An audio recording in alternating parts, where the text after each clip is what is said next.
आपने कभी सोचा है कि आप कभी कोई चीज़ बाय करते हैं तो क्यों करते हैं? और अगर करते हैं तो कैसे करते हैं? तो चीज़ बाय करने के लिए या कोई भी आप चीज़ खरीदते हैं, उसके लिए आपको कोई ना कोई या तो ज़रूरत होती है या तो आपकी चाहत होती है। सो इस पे हम मज़ीद पहले बात कर चुके हैं, लेकिन मैं इस वीडियो में ये डिस्कस करना चाहता हूँ कि हम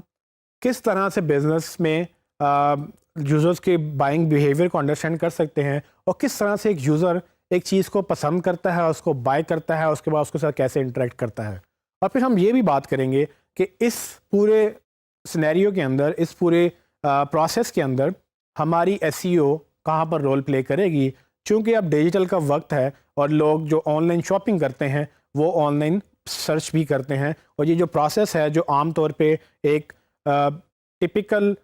फिजिकल एनवायरनमेंट में या एक आम स्टोर में जाके जिस तरह से लोग बात करते हैं या बाय करते हैं, उस तरह से बिहेवियर ऑनलाइन भी लोगों का होता है। उसके लिए हमें ये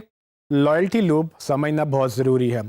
लॉयल्टी का मतलब आप ले सकते हैं कि आपसे कौन कितना वफ़ादार है या आपका कितना पसंदीदा कस्टमर है। अक्सर लोग अक्सर ब्रांड्स को पसंद करते हैं और वो बार बार उनसे ख़रीदना चाहते हैं, और चूँकि उनको क्वालिटी पसंद है, किसी को प्राइस पसंद है, मुख्तलिफ़ वजूहात की वजह से वो लोग एक पर्टिकुलर ब्रांड से एसोसिएट हो जाते हैं और वो बार बार उनसे ख़रीदते हैं। सो इस लॉयल्टी लूप को अगर हम इस लॉयल्टी को अगर हम दिखाना चाहें विजुअली, तो हम इस तरह से दिखा सकते हैं कि किस तरह से आपका एक बिहेवियर चलता है। सो लेट मी एक्सप्लेन कि इसमें क्या क्या होता है।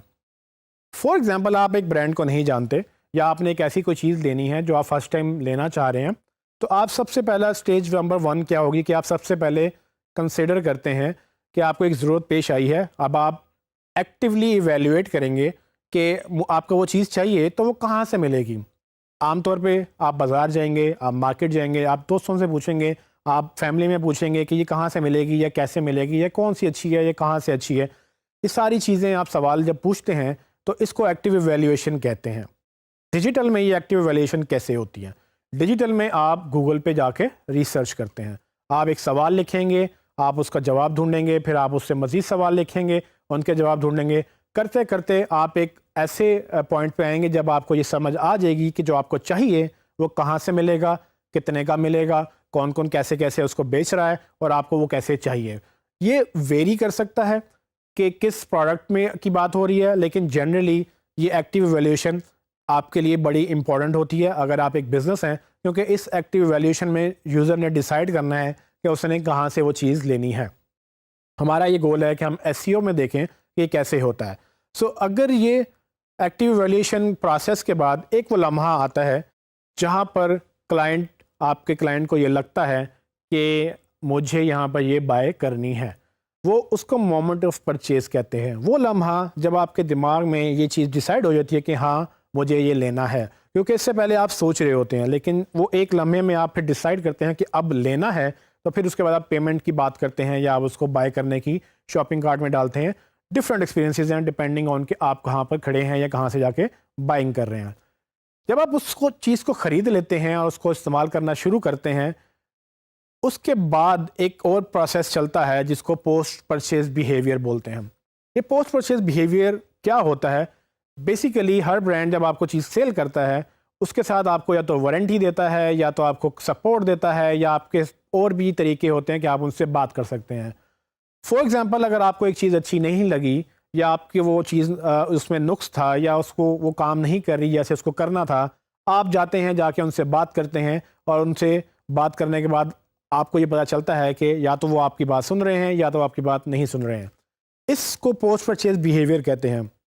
और ये बड़ा इम्पोर्टेंट बिहेवियर होता है, क्योंकि अगर यहाँ पर कोई ब्रांड अगर अपनी ऑडियंस बनाना चाहता है तो बहुत सारे ब्रांड्स यहाँ पर कस्टमर्स को विन कर लेते हैं, और जो यहाँ कस्टमर्स को विन कर लेता है तो वो फॉर एवर उनको विन कर लेता है। लेकिन अगर यहाँ पर आप उनको मिस कर दें, अगर यहाँ पर आप उनको लूज़ कर दें, उनको सब प्रॉपर सपोर्ट ना दें, तो वो क्या करेंगे, उनको वो दोबारा से आपके पास नहीं आएंगे। तो बेसिकली ये लॉयल्टी लूप यही एक्सप्लेन करता है कि जैसे ही वो पोस्ट परचेज बिहेवियर या आफ्टर सेल बिहेवियर, वो उसमें ये यूज़र डिसाइड करता है कि दोबारा अगर उसको वैसी प्रोडक्ट चाहिए, अगर उसको दोबारा वही प्रोडक्ट चाहिए, तो वो किसके पास जाएगा? अगर वो आपसे खुश है और आपकी क्वालिटी, आपकी सपोर्ट सर्विसेज, आपका सब कुछ उसको पसंद है, तो बजाय इसके कि वो दोबारा से वो सर्च करे,